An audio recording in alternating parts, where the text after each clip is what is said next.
હરાર મહાદેવ, કેમ છો બધા? આજે આપણે આવી ગયા હતા ગામડે, એટલે કંઈક 2 દિન હીરામાં રજા હતી એટલે ગામડે આવી ગયા હતા. આપણે જવાનું હતું વાડીએ. ગાડી હારે ટિફિન ટીંગાડી દીધું, પાણીનું ડબલું. આપણે જવાનું હતું વાડીએ. બીજા બધા તો વાડીએ હતા, પપ્પા ને મમ્મીની. આપણે ભાગ લઈને જવાનું હતું વાડીએ. પછી નાખી ગાડી ચોથા ગેરની અંદર અને આપણે નીકળી ગયા વાડી તરફ.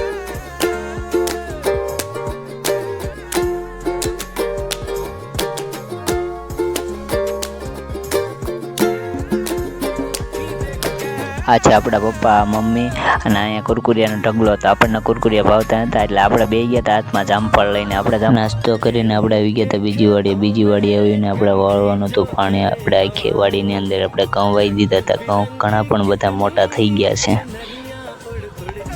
પછી બે ગયા હતા આપણે બપોરો કરવા માટે. તમે પણ બધા હાલો બપોરો કરવા માટે. પછી આવી ગયા હતા આપણે વાડીથી ઘરે આવીને વિડીયો એડિટિંગ કર્યો હતો અને લાઈક અને સબસ્ક્રાઈબ કરવાનું ભૂલતા નહીં. ફરી